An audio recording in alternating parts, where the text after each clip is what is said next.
Bonjour à tout le monde. Donc, on m'a demandé de vous faire un petit exposé introductif sur des concepts clés en écologie et en biodiversité, sachant qu'une partie d'entre vous connaissez parfaitement tout ça. Donc, du coup, j'ai choisi de garder cette thématique-là, mais de l'insérer dans une petite discussion, un début de réflexion, on va dire, sur la manière aussi de communiquer ce genre de choses. Et pour faire ça, je me suis calé un petit peu sur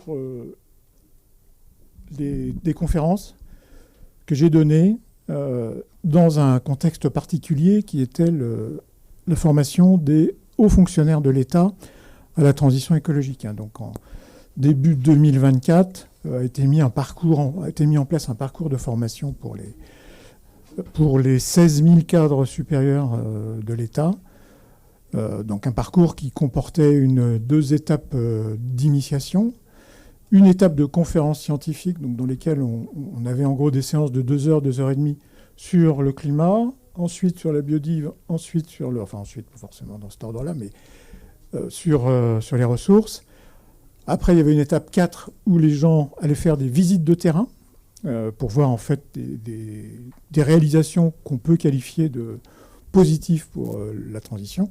Et ça se terminait par un atelier de passage à l'action qui était mis en œuvre par le secrétariat général de la planification écologique. Alors cette formation, elle a bien démarré. Sur les 16 000, il y en a à peu près 15 000 qui ont démarré le parcours de formation, mais il n'y en aura que 2 000 qui le termineront, puisque depuis juin 2024, il y a un désintérêt absolument total du ministère de la fonction publique pour cette histoire. Donc ça s'est terminé grâce à la volonté, on va dire, des fonctionnaires en particulier qui étaient embarqués dans la mise en œuvre de ce machin-là. Mais au niveau ministériel, vide total. Plus aucun retour avec ces personnes-là. Et donc, pour faire ça, il y a eu mis en place un groupe d'appui et d'expertise scientifique pour finalement préciser le contenu, notamment de la partie conférence et de la partie visite de terrain. Puisque le choix qui avait été fait, c'était scientifique, donc ce qui n'est pas forcément évident. Il s'agissait de communiquer des connaissances scientifiques. Donc ça, c'était le choix du ministre de la fonction publique de l'époque. Et d'autre part, ça devait se faire 100% en présentiel, ce qui a été fait, de façon à permettre des contacts éventuellement durables entre fonctionnaires et puis scientifiques. Et ça a marché relativement bien, surtout dans les régions. Ça a moins bien marché sur l'Île-de-France, parce que sur l'Île-de-France, on avait surtout le personnel, en fait, des ministères centraux. Et donc, on avait défini un cahier des charges. C'est-à-dire, pour nous, ces climatologues, spécialistes des ressources et écologues, qu'est-ce qui nous paraissait important de faire passer en termes de contenu. Alors, du coup, quand on fait ça, et donc quand on est amené soi-même à faire des conférences, alors j'en faisais par ailleurs sur d'autres publics, mais là, c'était un petit peu différent, puisque le public aux fonctionnaires, c'est quand même des gens surdiplômés, qui savent beaucoup de choses, qui ignorent aussi, qui savent, il y a plein de trucs qu'ils ne savent pas, notamment sur la biodiversité. Et puis, c'est des gens qui ont du pouvoir aussi. Donc, ce n'est pas tout à fait le public standard, on va dire. Donc, il faut... quels sont les messages, finalement, de quoi on va parler quand on veut faire une initiation qui va durer au total, si on enlève le temps de discussion, ça fait 1h30, 1h75 pour parler de la biodiversité, à la fois du point de vue des sciences de la nature, et ce qu'on a essayé de faire souvent, c'est aussi du point de vue des sciences humaines et sociales.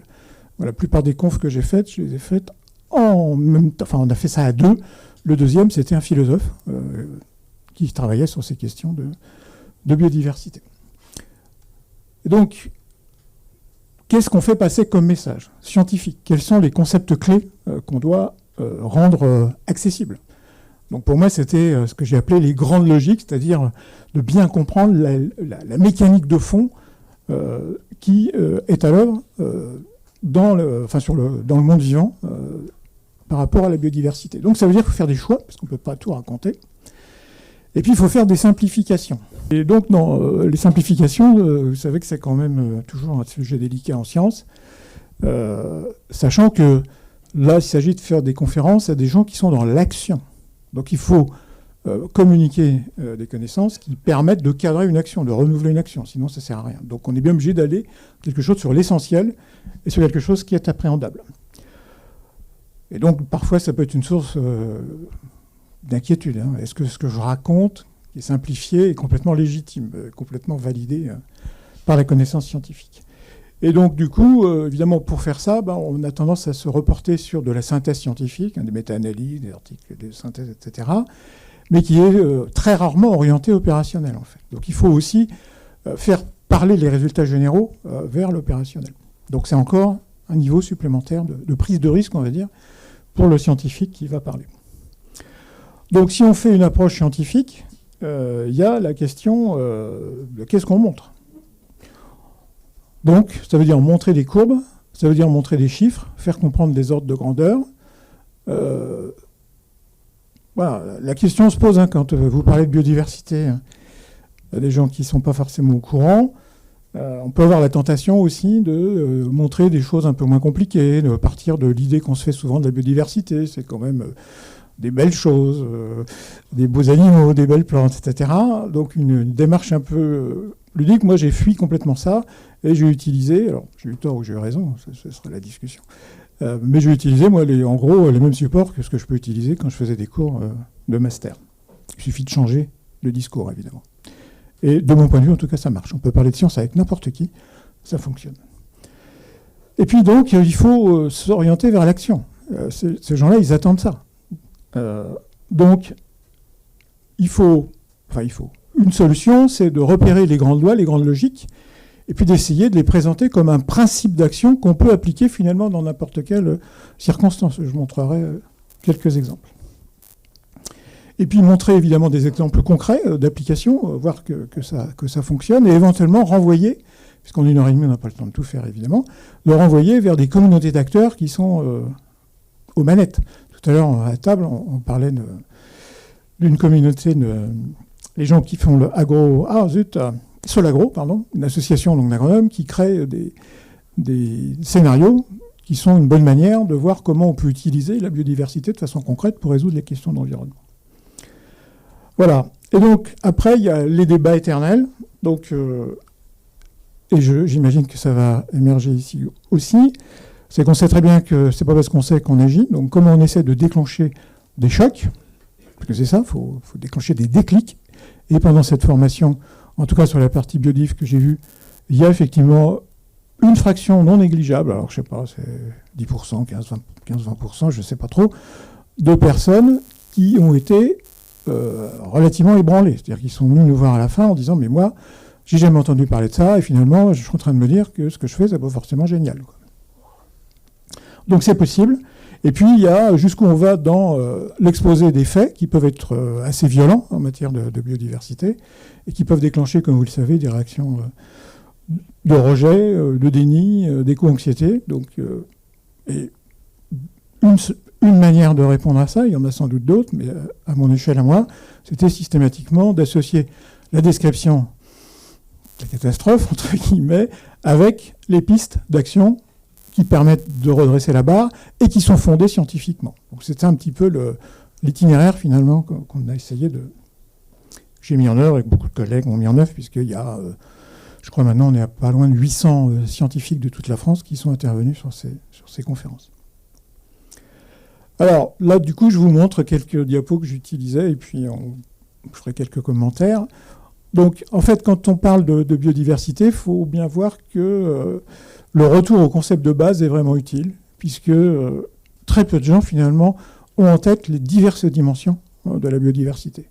Donc, de manière très scolaire, si j'ose dire, moi, je commençais par parler de la définition de la biodiversité, en gardant la définition historique qui avait été donnée donc, en 92 à Rio, et en insistant sur le terme variabilité. Du coup, j'ai orienté toute la présentation sur la variabilité. Parler de biodiversité, c'est parler de variabilité du vivant dans toutes ses dimensions. Et donc comprendre en quoi ça crée des contraintes ou des opportunités pour les sociétés humaines, puisqu'on est dans une perspective là d'action au niveau des ministères. Et donc on aborde la question tout de suite de la façon la plus évidente pour la plus grande majorité des gens, qui est la question des espèces. La fameuse question, combien y a-t-il d'espèces? Quel effort on fait actuellement pour recenser les espèces? Vous connaissez tous ça très très bien. Donc je montre ce genre de choses pour montrer d'abord qu'on n'est qu'une toute petite partie du vivant, qui est d'une variété absolument infinie. Donc derrière, c'est l'idée de différenciation qui est extrêmement importante à vulgariser. Et puis essayer de répondre à la question, donc combien il y en a. Donc là, je donne quelques extraits d'articles qui ont essayé de faire le point, en insistant sur le côté microbien, pour lequel finalement la notion d'espèce commence à perdre pas mal son sens, et pour lequel certains chiffres nous donnent des milliards de types microbiens. Enfin, ça n'a quasiment aucun sens de raisonner comme ça. Donc on essaie d'expliquer ça. C'est-à-dire que les frontières du vivant sont quand même compliquées. Et quand on dit qu'on connaît aujourd'hui 2 millions d'espèces sur 10, en fait, on ne connaît rien du tout. On a un nom, on a un type, on a un type qui est déposé dans un musée, une description, mais finalement, quel rôle ça joue là-dedans? La plupart du temps, on n'a pas d'informations. Donc c'est important de faire savoir aussi que sur l'espèce intégrée dans un ensemble, on reste quand même assez sec, quoi.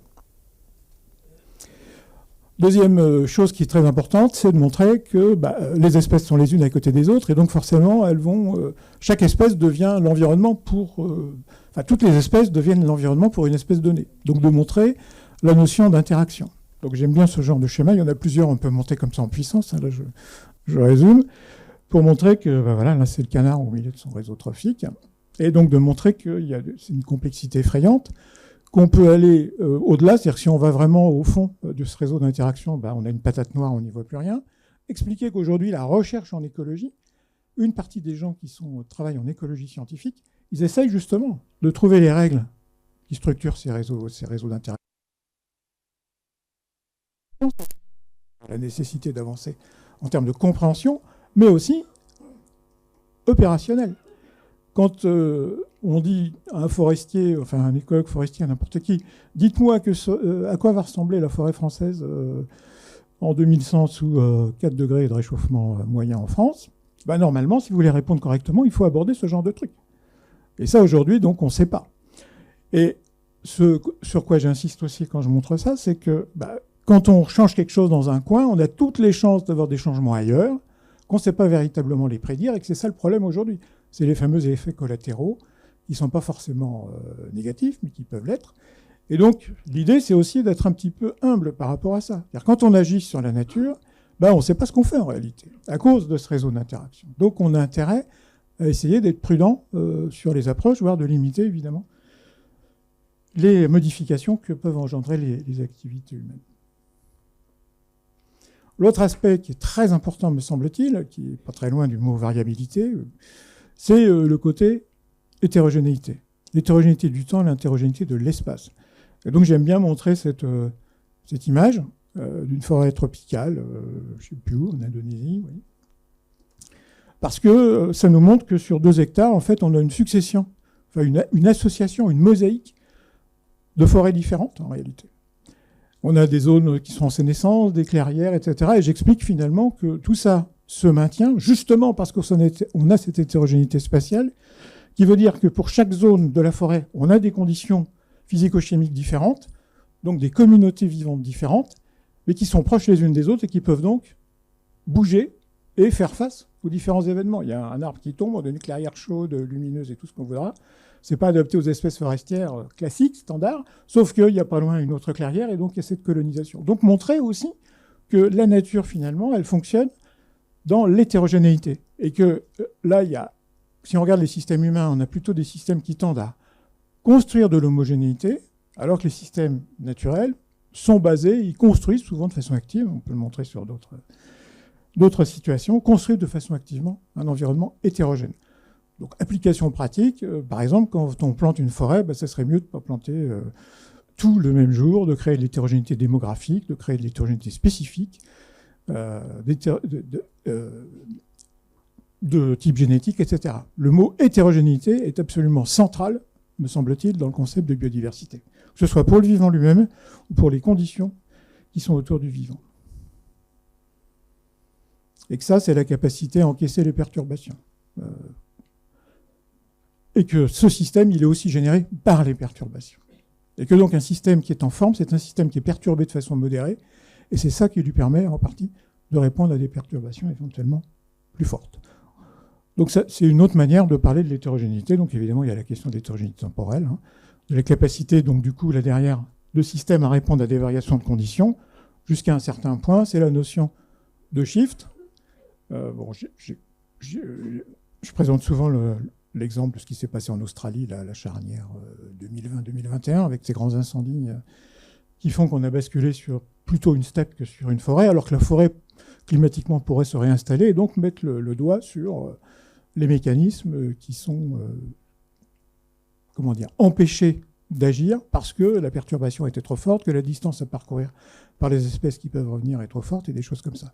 Donc c'est la notion d'irréversibilité, en insistant sur le fait que finalement dans la nature rien n'est irréversible. C'est une question de temps. Si la forêt ne reviendra pas là dans les 50 ans qui viennent ou les 100 ans qui viennent, elle peut très bien revenir dans 200 ou 300 ans. C'est une question là encore de dynamique des organismes, d'intensité de la perturbation. Donc ça c'est important parce que c'est une manière aussi de faire aborder les questions des échelles de temps, qui est un truc évidemment fondamental, comme vous le savez, en biodiversité. Ça, c'était juste parce que, bon, comme je suis végétaliste, j'ai un petit biais quand même. Donc, pour montrer évidemment qu'il y a des liens avec la végétation et avec la diversité animale et la diversité microbienne, et que tout ça, c'est un tout. Et que finalement, l'outil sur lequel on peut jouer quand même de façon assez facile, c'est l'outil végétal qui va enclencher tout un tas de dynamiques. Ne jamais perdre encore de vue qu'on est là pour faire en sorte que la transition écologique advienne. Donc on est sur du changement, sur organiser le changement, donc ça veut dire changer des approches, changer des pratiques.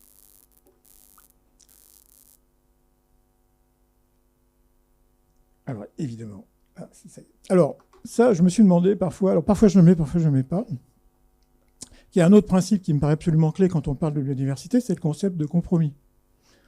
Et de montrer qu'un organisme vivant, il a affaire en quelque sorte à plusieurs, enfin il doit assurer plusieurs fonctions, mettre de l'énergie à droite ou à gauche, et d'expliquer tout simplement que quand on en met à droite, on n'en met pas à gauche, et que donc par rapport à cette question-là, il y a déjà une multitude de scénarios qui sont possibles, et ça c'est un premier moteur de la différenciation, et c'est ça qui nourrit la variabilité du vivant, puis expliquer aussi qu'évidemment, la production de descendants sur les échelles de temps évolutives, c'est le critère numéro 1. Et finalement, il y a un tas d'astuces pour arriver à maintenir cette capacité à investir dans la reproduction par rapport à d'autres contraintes qui pèsent sur les organismes. Mais c'est toujours un compromis. Et ce qui est intéressant aussi dans ces compromis, c'est que finalement, alors il n'y a pas que ça qui va générer évidemment l'adaptation des organismes, il y a les facteurs physiques, chimiques, etc. Mais là, ça montre aussi, par exemple, que par rapport à une situation de compétition sur les échelles de temps évolutives, et la réponse, souvent, c'est une modification de comportement, de capacité physiologique sur tel ou tel aspect, qui va diminuer au fond l'intensité de la compétition et permettre cet investissement dans la reproduction. Ça peut casser aussi des idées un petit peu reçues. La nature, c'est que les compétitions. Oui, certes, mais la réponse est peut-être un peu plus subtile que ce qu'on pourrait imaginer. Et puis donc, finalement, c'est de voir aussi que c'est la question de qu'est-ce qui est mieux. C'est la question que se posent les gens. C'est quoi la meilleure stratégie ? Quand on regarde ce genre de schéma, qu'on rajoute là-dedans la réponse par rapport à la température, etc., la physico-chimie, finalement, est-ce que 10 millions d'espèces, c'est pas 10 millions de compromis qui marchent ? Si, dans une certaine mesure. Donc ça, c'est important pour faire aussi montrer, là encore, la diversité des réponses possibles par rapport à une situation donnée.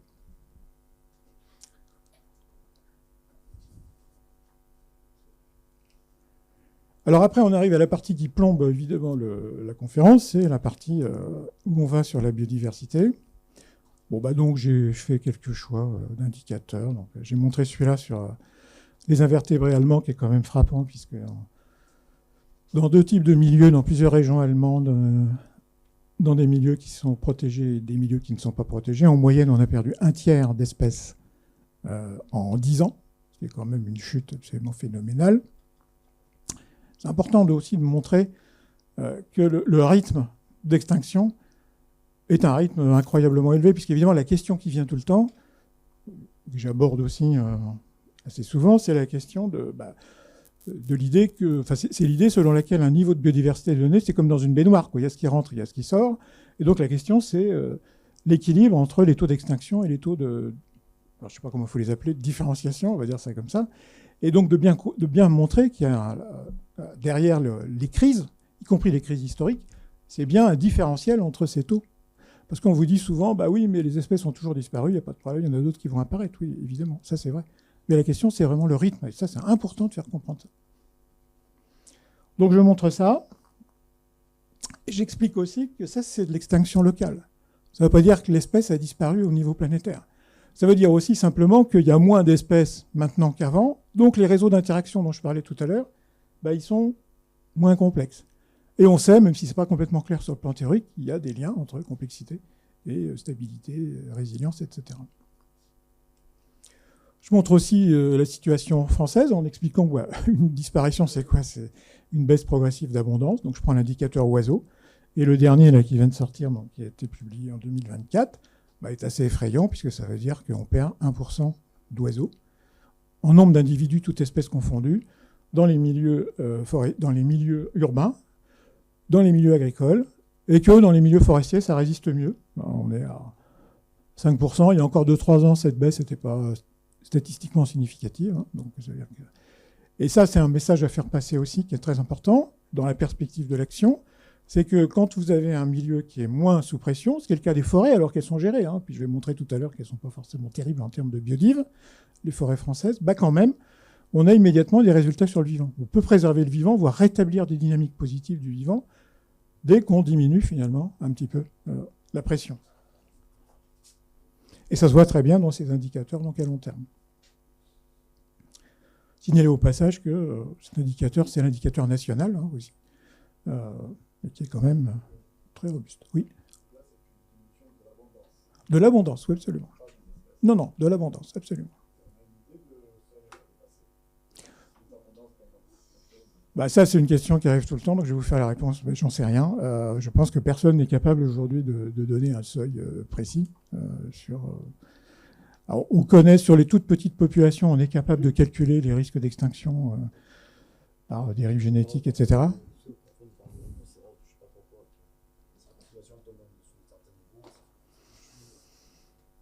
Je ne sais pas s'il y a une connaissance scientifique qui permet vraiment de générer un chiffre sur ces sujets-là. Il peut y avoir par contre de l'observation sur des populations qui ont disparu, et donc on peut faire une prolongation en quelque sorte de dynamique, mais c'est plus empirique qu'autre chose, on va dire.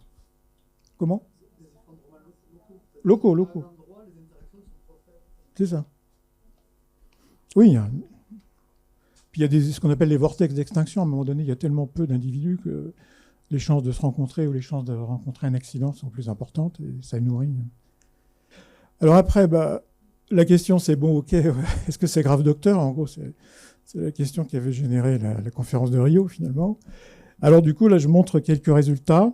Et là, du coup, j'exprime ça en termes de règles générales qui, si elle est prise en compte, améliore le risque que votre aménagement, votre exploitation, etc., aille dans le bon sens. Si vous suivez, si vous respectez en quelque sorte ces règles, vous les prenez comme des cadres pour l'action, alors vous avez des chances d'améliorer la situation. Donc je présente ce résultat-là qui est intéressant parce que c'est à peu près une trentaine d'années d'expérience sur le terrain qui ont été menées aux US et puis essentiellement donc aux US et en Europe. Manipulation sur les prairies qui montre qu'il n'y a pas d'exception. En gros, jusqu'à un certain seuil, plus vous augmentez le nombre d'espèces, plus vous augmentez la productivité en prairie. Donc ça veut dire concrètement, si vous êtes un éleveur, vous avez un aspect quantitatif quand vous faites de l'élevage, donc vous avez intérêt à maximiser la diversité de votre prairie pour garantir un bon niveau de production. Et la courbe de droite, c'est la même chose sur la résistance à la sécheresse, donc je passe sur le protocole, et qui montre que là aussi on a une tendance positive, même si, je le signale, c'est important de montrer des limites, qu'on a là, dans ce cas-là, des résultats qui sont neutres ou qui sont négatifs. C'est-à-dire que la règle est moins générale que précédemment sur la production, même si dans la majorité des cas, on a cette relation positive. C'est quoi qui a relevé là? Alors c'est la résistance aux perturbations, donc c'est un ratio entre la production qu'on a sur une parcelle qui subit la sécheresse versus une parcelle qui ne subit pas la sécheresse.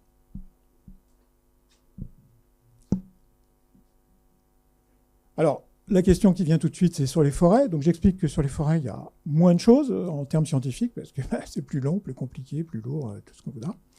Mais il y a quand même des manips intéressantes, comme cette manip chinoise, faite sur 2 sites, sur de nombreuses années. Les couleurs différentes, c'est les différentes années, et qui montrent qu'effectivement, il y a une tendance statistique forte. Si on augmente le nombre d'espèces d'arbres en mélange, on augmente la production de bois, qui est indicateur donc de la productivité. Alors, 2 remarques sur ce schéma que je trouve assez intéressant. D'abord, c'est qu'il y a beaucoup de points. Donc ça veut dire qu'il y a un effort scientifique important de bien faire comprendre que c'est pas juste un truc comme ça. Derrière, c'est des centaines de parcelles, c'est un travail de fou. Et puis, ça montre qu'il y a des points au-dessus, des points en dessous. Donc c'est vrai qu'on peut faire moins bien, mais on peut faire mieux. Donc ça dépend évidemment du contexte local. Et ça, c'est important aussi, à expliquer que les règles qu'on montre, les résultats généraux qu'on montre, sont toujours dépendants des conditions locales. Il faut prendre le temps d'expliciter les conditions locales pour maximiser les chances d'aller dans le sens que l'on souhaite. Donc c'est un petit peu ce qui est une manière d'interpréter ce schéma.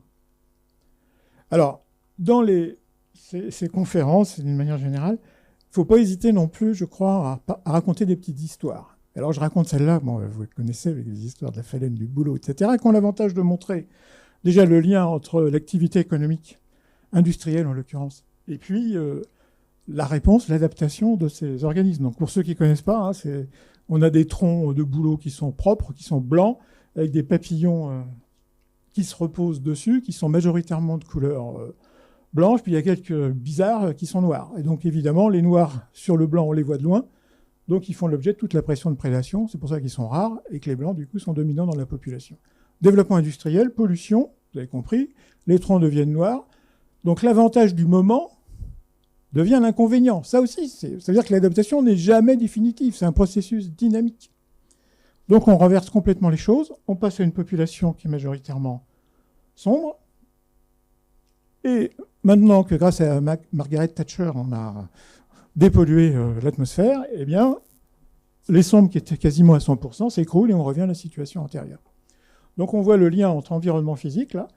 On voit le côté provisoire aussi de ce qu'on appelle l'adaptation. C'est adapté, c'est pas adapté, oui, mais ça dépend du moment. Très important. Et puis surtout, évidemment, le message derrière, c'est que derrière ces petites différences de couleur, il y a de la petite différence d'information génétique, et que ça permet de rendre palpable la question de la diversité génétique, qui est complètement pas dans les têtes, quoi, dans la plupart du temps, quand on parle de biodiversité. Donc, la diversité génétique, c'est comme la diversité des espèces, c'est une espèce d'assurance, il y a la fameuse théorie de l'assurance biologique, qui permet d'encaisser un certain nombre de variations. Puis on peut dire au passage aussi que s'il n'y avait pas eu cette diversité préexistante de formes, de couleurs, peut-être que l'espèce aurait localement disparu. Je montre aussi ce schéma, alors qui est un petit peu plus compliqué, mais je demande à ce qu'on se concentre sur la grosse courbe noire, qui est la courbe moyenne, qui montre le lien entre la diversité des pathogènes et la diversité des arbres dans des forêts nord-américaines. C'est de la corrélation, là, c'est pas de l'expérimentation. Et qui montre que jusqu'à 30-35 espèces, plus on a d'arbres mélangés en espèces, plus on a de pathogènes en diversité, mais qu'au-delà, la relation s'inverse. Alors, au début, certains pathogènes sont liés à certains arbres, donc plus il y a d'arbres, plus il y a de pathogènes. Puis au-delà, c'est le contraire, et on débouche sur finalement ce qu'on pourrait appeler une autre règle générale, une autre loi, qui est la théorie de la dilution. C'est-à-dire quand vous avez 70 arbres dans une forêt, 70 espèces, la distance entre deux individus de la même espèce est très grande, beaucoup plus grande que si vous avez que 10 espèces. Donc du coup, le pathogène, il n'arrive plus à suivre, et on a un frein à la diffusion. Donc il y a d'autres exemples célèbres, l'éthique avec les petits mammifères, etc. Et puis beaucoup d'exemples en agriculture, qui montrent que la diversité génétique, là, en l'occurrence, plus l'espèce, mais la diversité génétique, c'est-à-dire le mélange des variétés, est aussi un point important sur la dynamique de la biodiversité et la résistance aux maladies. Je dis deux mots sur le carbone, parce que ça aussi, on n'a pas les chiffres en tête. Montrer qu'un hectare de forêt, c'est 80 tonnes en moyenne dans une forêt tempérée, plutôt du nord de la France, 80 tonnes de carbone dans la végétation et 80 tonnes dans le sol.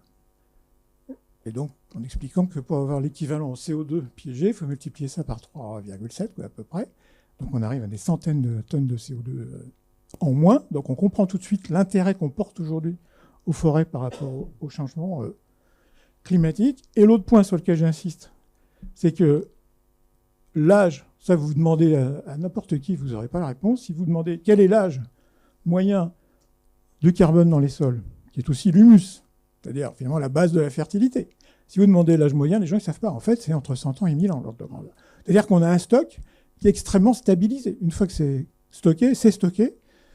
Et donc, c'est l'intérêt également de la gestion de cycle du carbone dans les sols, qui passe par la gestion de la biodiversité en réalité. Donc tout ça, c'est la vision utilitariste de la biodive. Donc c'est la notion de service écosystémique, quoi, plus ou moins. Donc je passe très vite là-dessus. Vous connaissez ça aussi bien que moi, sans doute même mieux. Mais du coup, alors moi je le fais vite puisque je suis souvent en association avec un philosophe. Donc j'insiste aussi quand même sur le fait qu'il n'y a pas que cette vision utilitariste qui est importante. Hein. D'ailleurs, dans la société, l'autre vision non utilitariste monte en puissance, donc il faut l'avoir en tête, au minimum. Et donc expliquer que ce truc-là, en fait, c'est reconnu depuis l'origine, puisque dès 92, dans le préambule de la Convention, on parle bien de valeur intrinsèque de la biodiversité.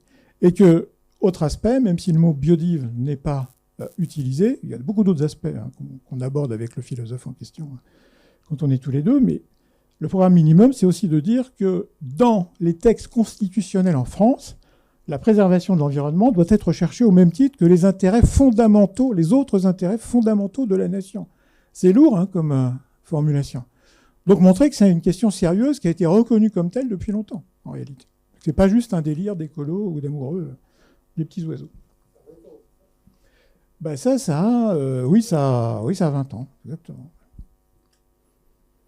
Donc c'est des formulations, je trouve, qui sur le plan politique devraient avoir une signification forte, quoi. Donc après, quelles sont les causes et les leviers d'action? Donc je suis presque au bout, je vous rassure. Évidemment, je cite les 5 causes et leur hiérarchie vue par l'IPBES, y compris ces deux-là, dont en général je ne parle pas beaucoup, on n'a pas le temps. Mais donc là, on arrive sur les choses un peu plus délicates. Pourquoi la première cause, c'est l'usage du sol, c'est-à-dire en fait l'agriculture? Voilà, je montre ces chiffres. Alors, ils sont variables à quelques pourcents près d'une publication à l'autre. C'est qu'en gros, aujourd'hui, si vous enlevez les déserts complètement désertiques, si j'ose dire, et puis les zones couvertes de glace en permanence, vous avez en gros la moitié des surfaces continentales qui est consacrée à la production alimentaire pour les humains. Donc première conséquence, c'est autant d'habitants en moins pour la biodiversité, c'est une évidence.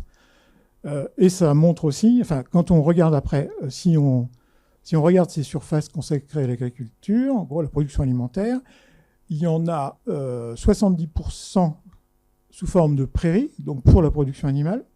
Alors prairies qui sont considérées majoritairement comme naturelles ou semi-naturelles quand même. Et puis les 30% restants, c'est les terres labourées en gros, sachant que presque la moitié de la production végétale de ces terres labourées, c'est pour nourrir les animaux. Donc ça amène de façon objective la question effectivement du ratio protéines animales, protéines végétales, en dehors de tout aspect passionnel là-dessus. Oui, effectivement, il y a un levier d'action extrêmement simple pour réduire notre impact sur la biodive et sur le climat au passage d'ailleurs, parce que c'est à peu près un quart des émissions. C'est de rééquilibrer la part protéines animales, protéines végétales. Et là, je me permets de dire que c'est une solution simple qui ne change pas notre civilisation sacro-sainte occidentale et qu'on pourrait mettre en œuvre facilement, et ce qui n'est pas encore fait et qui n'est pas vraiment encouragé. Donc c'est important aussi de dire que dans la transition, il y a certainement des choses difficiles à faire à un moment donné, mais il y a aussi pratiquement la moitié du parcours qui peut être fait vraiment facilement, sans rien changer de fondamental. Bon, je montre ces cartes pour dire où on en est en Europe de l'Ouest. L'Europe de l'Ouest, c'est une zone ultra-urbanisée, donc moins d'habitats, des habitats fragmentés. C'est aussi une zone d'intensification agricole forte. Donc, ça veut dire qu'on est sur une zone vraiment qui n'est pas favorable du tout à la biodiversité. Et donc, c'est important, du coup, si on veut répondre à la question, d'essayer d'avoir des idées inventives sur le sujet. Première réponse, c'est la protection des espaces. Et donc là, je ramène ça en disant il y a des objectifs internationaux de 30% de protection, dont 10% de protection forte. Et là, pour le coup, en tout cas pour les 30%, la France n'est pas trop mal placée avec tous nos parcs, etc. On est quasiment à l'objectif. Donc maintenant, il reste à surveiller les risques de ramollissement du concept de protection forte pour arriver aux chiffres, parce que là, évidemment, on n'est pas prêt. Mais on est plutôt mieux placé que beaucoup de pays européens sur ce sujet-là. Pardon ? Alors, on est censé faire 10%, et sur la France, je crois qu'on est... en gros, c'est le cœur des parcs et quelques réserves naturelles, donc on doit être à 2-3%, quelque chose comme ça, en continental. Oui. Voilà. C'est important à dire parce que, voilà, de temps en temps, on est aussi soit à l'heure, soit en avance, mais pas tout le temps en retard. C'est important de ne pas faire trop de French bashing en permanence. Bon, je parle de la connectivité, c'est une étude. Alors, je montre ça sans rentrer dans le détail, mais juste pour montrer là encore qu'il y a un fond scientifique qui montre qu'en milieu urbain, bah oui, les deux facteurs qui jouent sur le niveau de biodiv, et donc maintenant ça doit devenir du banal, bah, c'est la question des surfaces d'habitat et la capacité de connecter ces habitants entre eux et avec l'extérieur. Donc ça, c'est assez bien quantifié. Je signale au passage aussi pour une vision positive, c'est que finalement, ces histoires de connectivité, donc qui dérivent plus ou moins de la théorie des îles, MacArthur et Wilson, donc un savoir qui a quoi, 70 ans d'âge, qui est dans tous les manuels d'enseignement de l'écologie, bah là, en l'occurrence, ça a quand même donné lieu à des politiques cohérentes, plus ou moins bien mises en œuvre.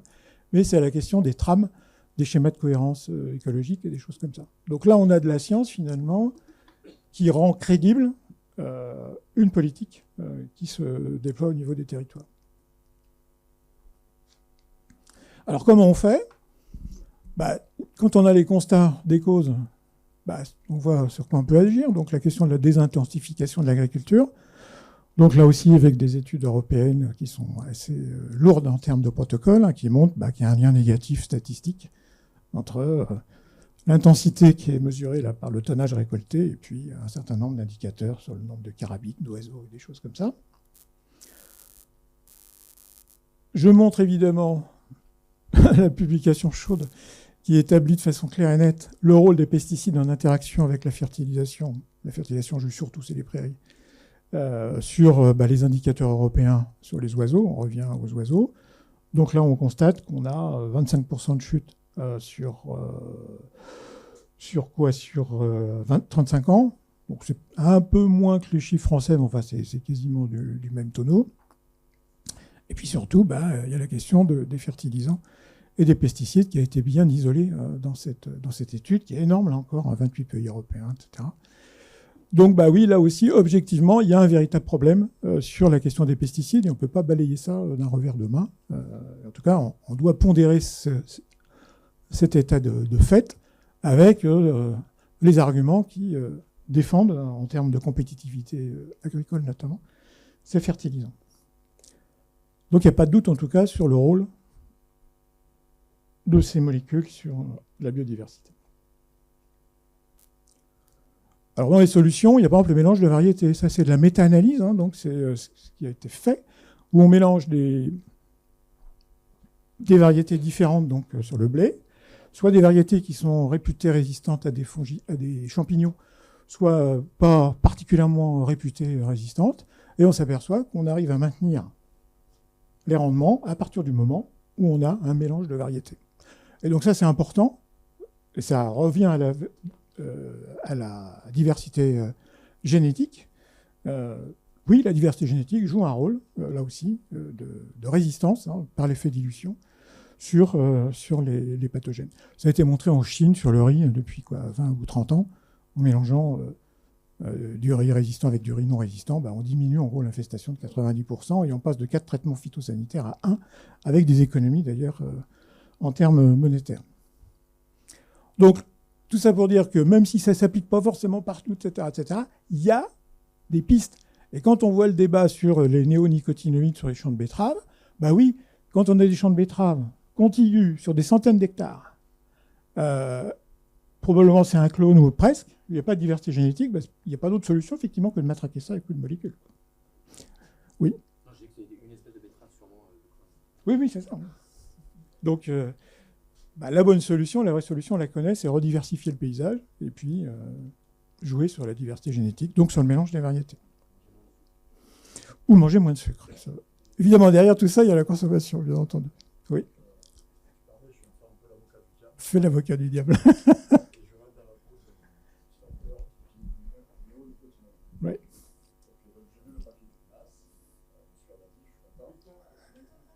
Tiens, je disais juste que je veux le taquiner. Bon. C'est pas de moi. Ceux qui ne me connaissent pas encore, ils vont souffrir. Donc, je suis un producteur de variétés de je ne sais quoi et j'utilise des néonicotinoïdes. Mais je viens de lire le papier du TNAS. Néanmoins, je te dis, oui, mais moi, comment je fais? Parce que si j'arrête les néonicotinoïdes, peut-être que je ferme ma boîte. Donc, c'est quoi la solution? Enfin, en tout cas, comment est-ce que tu la vois, toi? La solution, là, en l'occurrence, la solution individuelle va être très compliquée parce qu'effectivement, il a un différentiel de compétitivité, c'est clair. Ce qui compte pour l'agriculteur, c'est pas le rendement, c'est le revenu. Donc, il faut jouer sur le revenu. Et c'est là qu'on a besoin de politiques qui financent la transition. En agriculture, la PAC, c'est 10 milliards par an. Donc, le fric coule à flot.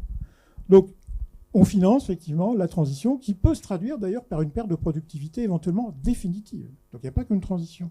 Quand on passe au bio, quand on regarde les méta-analyses sur le bio, bah oui, quand on passe au bio, on a une perte de rendement qui est très forte au début, qui se tasse un peu après, mais quand même, en moyenne, on garde une baisse de rendement. Je dis bien en moyenne, encore une fois, il y a des exceptions. Bah, si ça, la seule manière de financer ça, de contrer ça, c'est d'aller vers une diversification du revenu des agriculteurs. Donc ça veut dire que dans l'agriculture du futur, il devrait y avoir un paiement pour séquestration du carbone. Ça se fait dans les forêts. Normalement, c'est possible dans les milieux agricoles, mais ça reste semble-t-il marginal. Il y a de la rémunération pour la protection de certains habitats, etc., etc. Donc il y a un coût, effectivement, au moins pendant la phase de transition, voire à plus long terme, à prendre en charge par la collectivité. Donc c'est un problème politique. Mais il y a aussi un problème de conception d'agriculture. Je pense que dans le futur, une exploitation agricole, ça sera de la betterave, du mouton, de l'éolien, du solaire. Il y a des régions du Cantal où 100% des hangars qui abritent des vaches qui sont élevées à l'herbe sont couverts de panneaux photovoltaïques. Donc ça rapporte de l'argent, ça stabilise le revenu. Donc il y a vraiment ça à faire, c'est-à-dire de se dire que de revenir à une espèce de forme de polyculture. Alors, ce n'est pas une polyculture juste d'organismes vivants, mais c'est une polyculture de fonction. Voilà, la méthanisation, ça peut être un gaz dangereux, mais, ça peut être du revenu pour l'agriculteur, ça peut être aussi du carbone séquestré à long terme à partir des résidus de méthanisation. Et ça marche. Donc voilà. Et juste en complément de ce que je disais Luc, avec lequel je suis complètement d'accord, il faut un gros soutien politique pour la transition, mais il y a aussi l'information à faire passer que au niveau scientifique, on a des évidences sur comment se fait la transition, même au niveau individuel. C'est-à-dire qu'on connaît les solutions alternatives aux pesticides. Il faut juste avoir le pouvoir de les engager, diversifier, réduire la taille des parcelles, diversifier les cultures, faire de la rotation, etc. Tout ça, c'est des solutions qu'on connaît déjà et qui sont produites en évidence scientifique. Et j'ai oublié la deuxième partie. C'était déjà un premier point. Oui, il y a un problème financier. Sur la transition, c'est évident. Charles, excuse-moi, tu n'as pas la parole.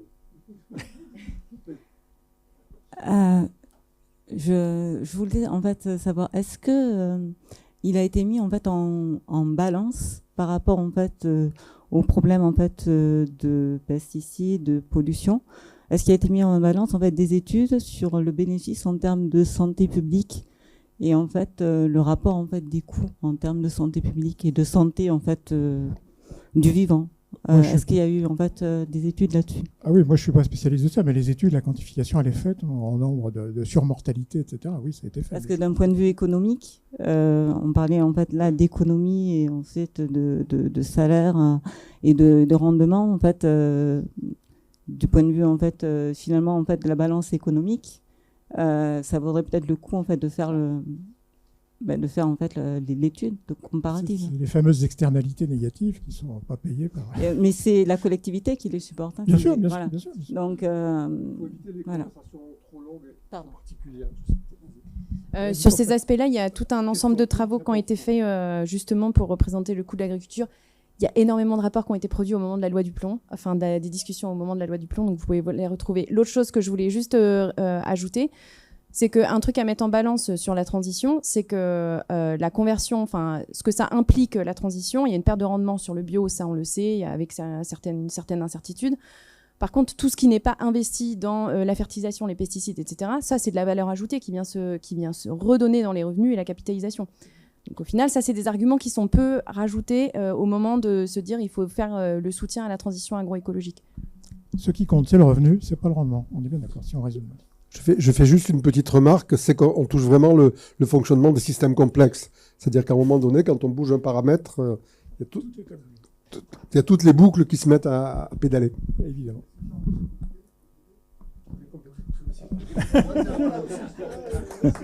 Merci. D'abord, merci aux 2 personnes qui ont fait l'effort de répondre.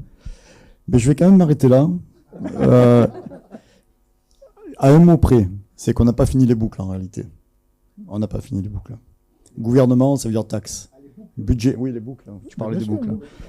Donc taxe ou dette qui viennent en balance avec, par exemple, guerre contre l'Ukraine. Enfin, plutôt pour soutenir l'Ukraine. Construction d'hôpitaux pour enfants, etc., etc. Donc c'est une question énormément complexe en réalité, qui n'est pas uniquement technique. Voilà, c'est ça le problème. Enfin, on peut l'avoir de manière technique, mais à un moment donné, si on met en mouvement les sociétés, si on regarde les choses que d'un certain point de vue, ça risque d'échouer. Voilà, c'est juste ce que j'essayais de dire. Je pense qu'on va tous être d'accord là-dessus. C'est vraiment un problème de portage de la transition au plan politique, intégrative. On est bien d'accord. Puisqu'on parle politique, est-ce que le terme bifurcation et transition n'est pas obsolète? Parce qu'il y a une notion temporelle qui n'est plus adaptée à l'agenda du changement climatique et la perte de la biodiversité. Alors là, je vais botter en touche. Je n'en sais rien. Et pour moi, mais je vais y revenir à la fin, dans transition écologique, alors qu'on appelle ça changement, bifurcation, etc., pour moi, à la limite, c'est pas important. Le vrai mot important, c'est écologique, et je vais dire pourquoi à la fin. Et c'est pas parce que je suis écologue que je dis ça. Mais pour terminer cette petite discussion, le vrai enjeu aujourd'hui, c'est de faire de cette transition écologique un projet politique au sens plein du terme. Et qu'il y ait quelque part un portage politique. Aujourd'hui, il n'y a pas de portage politique ni à droite, ni à gauche, ni au centre, ni chez les écolos, en gros, pour aller vite. Même s'il y a des individus qui sont capables de le faire, pour l'instant, ça n'émerge pas. Et c'est ça qui va pas. Ah oui, alors, dernier point, et puis j'arrête là sur les exemples, parce que c'est ce que je dis en conférence, on pourra en donner d'autres. Hein. Ce truc-là, qui est le mélange des cultures, où là encore, des méta-analyses montrent que, selon les scénarios, on a au minimum 15% de rendement supplémentaire, ce coup-là, en mélangeant les cultures, c'est des solutions qui existent beaucoup dans les zones tropicales d'ailleurs, et ça coûte rien, et comme c'est organisé dans l'espace, donc là c'est un espace hétérogène mais organisé, et ça reste mécanisable. Donc c'est aussi ça qu'il faut casser, c'est-à-dire que le retour à une agriculture plus écolo, ça ne veut pas dire la cueillette brin par brin, quoi. On a besoin d'innovations technologiques, et souvent elles sont là pour permettre ces changements. On a besoin d'innovations technologiques pour copier la nature, quoi. C'est ça le paradoxe, et il faut le réaffirmer. C'est pas que ça, mais ça passe aussi par ça.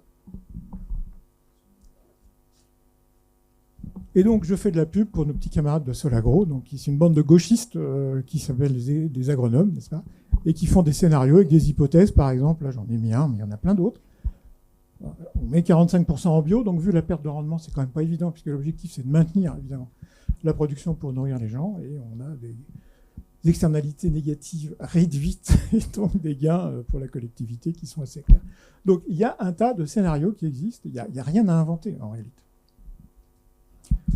Alors ça, c'est un petit... Alors après, il y a l'impact sur le vivant, sur lequel je reviens. Je commence par celui-là parce qu'il est complètement ignoré. C'est le mélange température-humidité qui est catastrophique. Oui.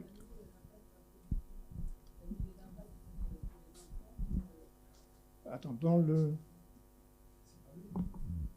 Ah oui, non, je ne sais plus. Ouais, c'est peut-être mon résumé qui n'est pas complet, hein, je ne sais pas. Ouais. Réduction, c'est 66% sur les phytosanitaires, les 2/3. Mais ça ne prend pas en compte les intrants minéraux. Oui. Oui, donc le mélange température-humidité, hein, qui est un gros problème hein, sur le scénario vers lequel on tend actuellement. On peut avoir plus de 20 jours par an de température et d'humidité tellement élevées que si on n'est pas en climatisé, on est en risque de mort rapide, quoi. Donc il faut bien voir qu'on ne peut pas aller vers ça.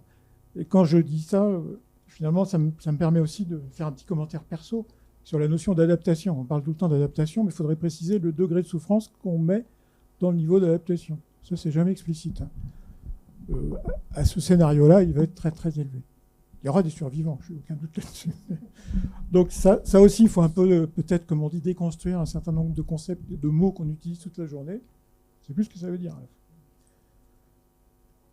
Donc ça, c'est les impacts sur le vivant. Je dis 2 mots sur les impacts agricoles. Bon, en prenant 2 exemples contradictoires, là, qui montrent plutôt que pour le blé, on aura plutôt une tendance, une augmentation à l'échelon mondial, plutôt une tendance à la baisse pour le maïs, par exemple. Mais tout ça, ça reste encore assez incertain.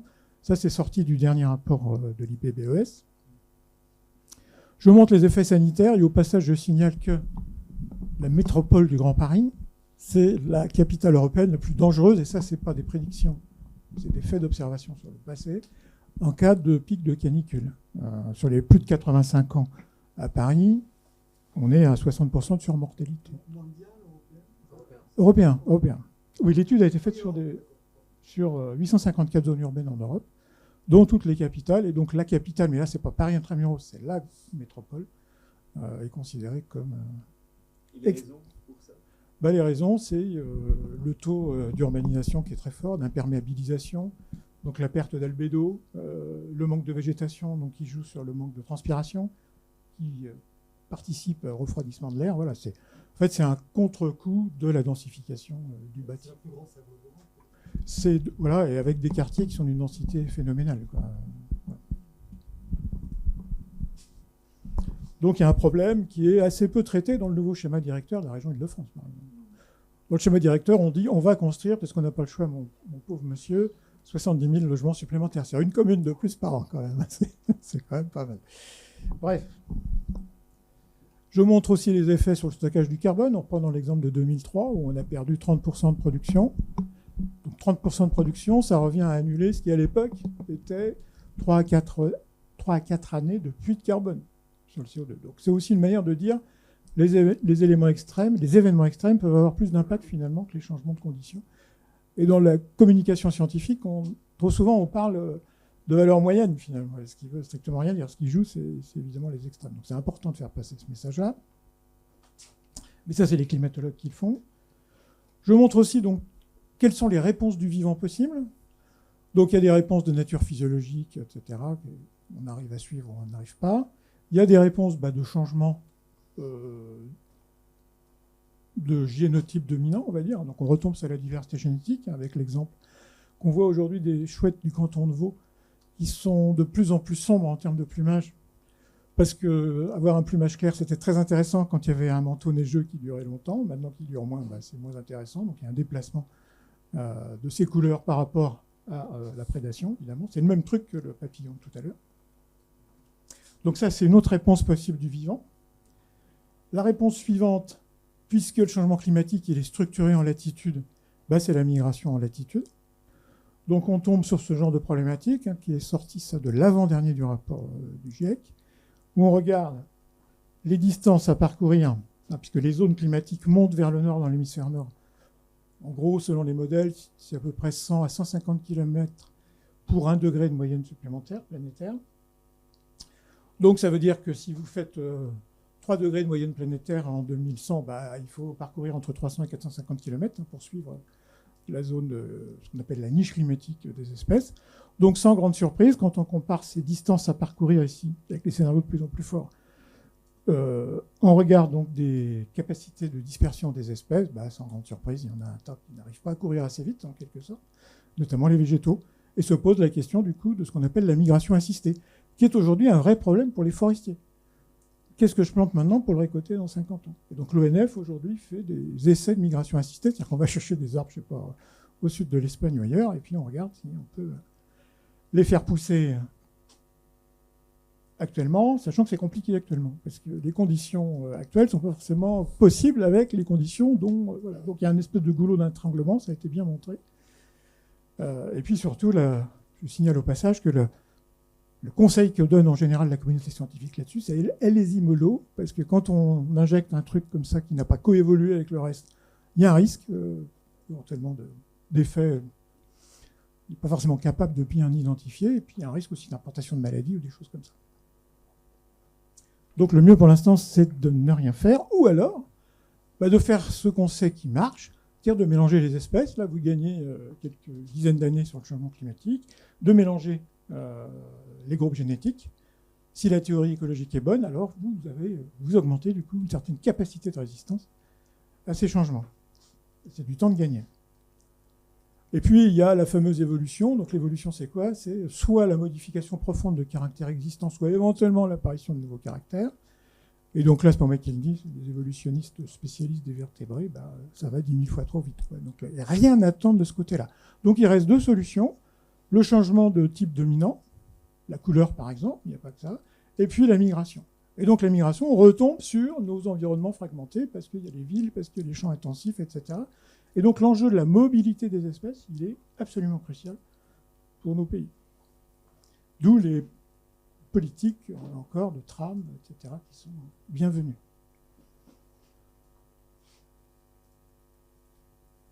Bon, et donc, quand on intègre tout ça, ça fait qu'évidemment, plus le changement climatique est fort et plus la réduction de la diversité, au moins localement, est forte.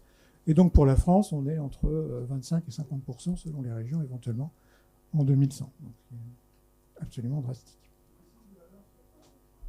Alors les valeurs, c'est de 0 à 25% et là de 25 à 50%. Donc on est en France plutôt sur ces deux zones. Mais vous avez des zones, des taux d'effondrement local de la richesse en espèces qui sont colossales. 100, c'est quoi? C'est des nombres d'espèces de quelque chose? Pourcentage d'espèces en moins. Nombre total d'espèces. D'espèces. Pas d'abondance, d'espèces. Mais pas animal. Non, c'est animal et végétal. Non. Oui, microbes, ça reste. Bon, d'ailleurs, je ne suis pas très inquiet pour les microbes. Je pense qu'ils vont résister assez bien. Alors, comment on répond à ça? Bon, après, c'est un problème politique, c'est un problème énergétique, donc ça sort complètement de notre possibilité. Mais c'est de dire qu'il y a quand même des choses à faire, ou qu'on aurait dû faire et qu'on n'a pas faites. Et j'aime bien montrer cette carte des forêts françaises, donc de l'IGN. Important de signaler des gens sérieux. Et donc l'IGN a regardé la diversité en nombre d'espèces d'arbres dans nos forêts françaises. Et donc 47% de la surface forestière française est considérée comme monospécifique. Et si vous voulez un niveau de diversité démentiel de 4 espèces et plus d'arbres, c'est 5% de la surface du territoire. Donc il y a une fragilité structurelle du territoire par rapport à tous ces changements, climat, maladie, tout le tremblement. Et que donc, je donne cet exemple souvent, quand Macron dit qu'il faut planter 1 milliard d'arbres, moi j'ai rien contre, mais il faudrait préciser en mélangeant les espèces au mètre carré, la parcelle. Donc là, il y a un problème.